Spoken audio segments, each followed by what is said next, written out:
Welcome! In this video we'll be talking about leather carving tools, especially these ones, and a demonstration. I hope you learned something from this video that can be beneficial on your own journey of art. The secret to leather carving is that you can use any other medium's carving materials to carve leather. My favorite carving knives are for linoleum and wood carving. In this video, I'll use my go-to linoleum knives, but before I show that one, I wanted to give an honorable mention to this wood carving knife. It is the second best tool to linoleum carvers because of its ergonomic design and sharp tip. Let's talk about my favorite knives. These two. They are made by a company called Speedball. And if I'm not mistaken, they cost only about 10 bucks. The back of the knife opens up to store additional tips. The number 2 tip that's already in the knife is the one I mainly use. This knife has a scoop tip, V-tip, tiny tip, and so many more different kinds of tips. This is how you change the knife tip. Turn the handle tip of the knife. You'll see a jiggling moving bit. You insert the knife between the center oval piece and the moving jiggly piece. Tighten by turning the same tip and you're good to go. This is another knife I like to use in different techniques of leather. There are many ways to hold this knife thanks to its super ergonomic handle. The tip of this wood carving knife also comes off. Knife comes with a set of 5, but I have no idea where those tips are. I couldn't make a leather working video without talking about the OG leather carving knife. This swivel knife. The mid part of the knife turns smoothly between your fingers to get the optimal S-curves on the leather. I find this knife very, very underwhelming, to be honest. Also, let me flex on you with a little driving that I did.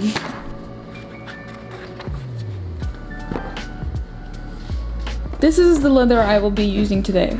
If I'm not mistaken, this kind of leather was weighted in oil barrels for some time to get this odd matte shine that is present on the surface of the leather. The downside of this leather is that it stains white clothing or any light colored clothing. I have pre-cut the patterns for my handbags. This is the front face. They are made of paper called oak tag, which is commonly used for pattern making. At this stage, I will be creating some leather wastes, so I need to decide carefully where I will be cutting my leather. I decided to place it right here. I'm now using a tool called an owl. This tool makes marks on the leather without any ink. It is a long needle on ergonomically carved wooden handle. I've had this tool since the beginning of my journey. I even have a tattoo of it on my arm. A leather owl has so many different uses, and that's why I love this tool.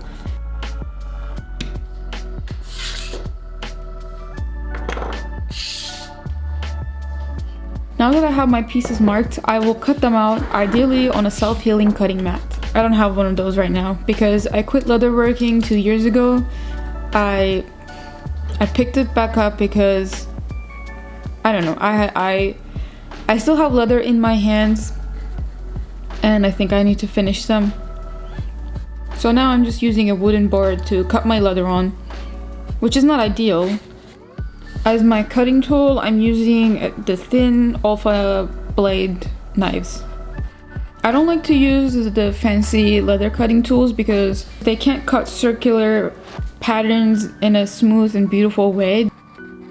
The smallest alpha knife actually curves around the edge of your circle, so you can get a straight edge cutting your leather, which is what I need for my work.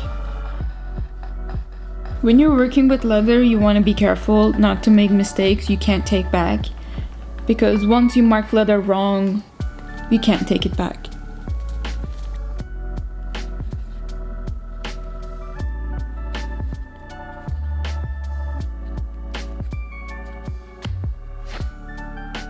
Heat from a hairdryer activates the oil inside of the leather and helps it to bend easily, to take form easily.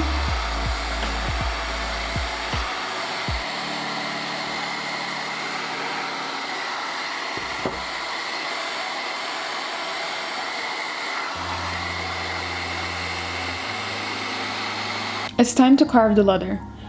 I will be using these linoleum knives. I must say, I'm so sorry about the lighting situation in this video. I was only thinking about myself and how comfortable I would feel about where the light was coming from without consideration for the video. But next time I will use a proper light source. But if you can look past that, here's how I carve leathers. In order to get fluid lines, you need to move the knife from the pressure of your fingertips to the pressure of your palm, the angle of your wrist and elbow, light strength coming from your shoulder.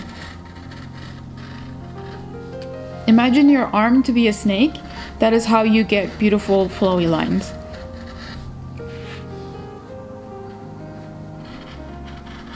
Something to watch out for is never to place your fingers or hand in front of your knife.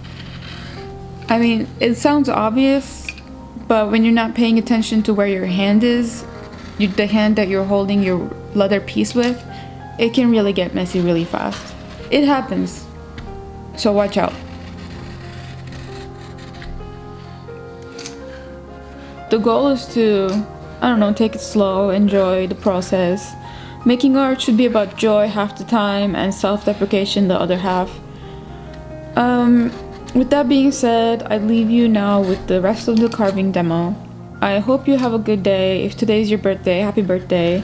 If you enjoyed this content, please subscribe, like the video, comment if you have any questions. I would love to answer. I would love to connect.